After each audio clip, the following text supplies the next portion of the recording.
payg'ambarimiz Muhammad Mustafa sallallohu alayhi va sallamning huzurlariga Bani Salama qabilasidan bir yigit kelib savol qildiki: "Ya Allohning rasuli, meni bir savolim bor.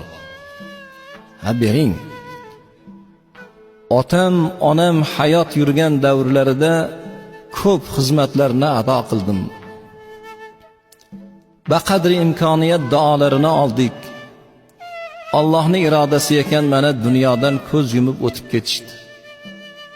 Ota-ona dunyodan o'tib, tanasi qabrga kirgandan keyin ham hayot yurgan davrlarda qilgan ezgu amallarimni davom ettirsam, savobi qabriga yetadimi?" dedilar.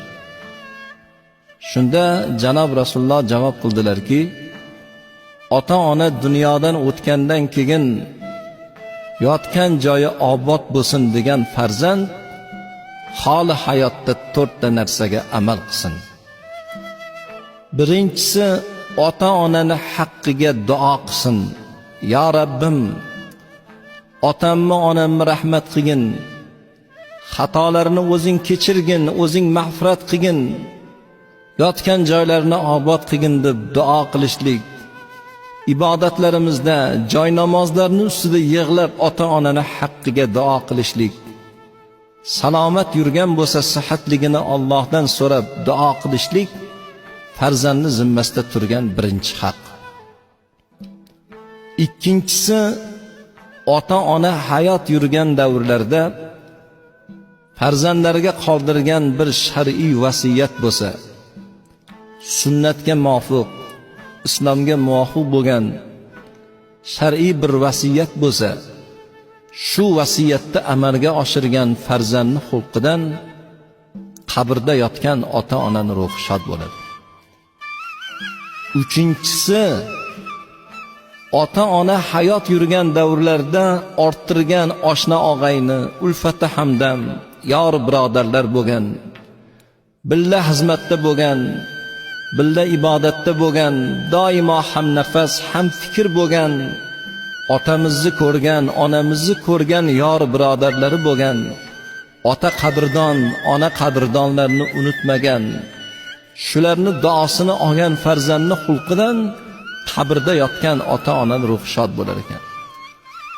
Hazrat Umarning o'g'illari Abdulloh bin Umar bir kun otalarining vafotlaridan keyin ko'chada turgan paytlarida huzurlariga bir notanish odam keldi. "Ey Abdulloh, men sizni otangiz Hazrati Umarni tanirdim.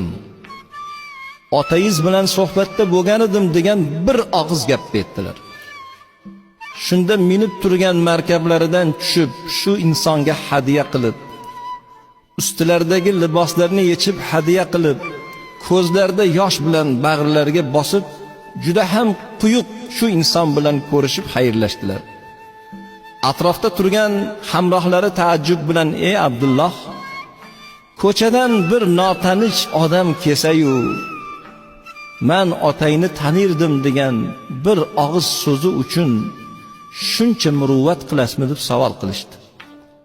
Shunda Hazrati Abdulloh javob qilgan ekanlarki: "Men janob Rasulullohdan bir hadisni eshitgandim.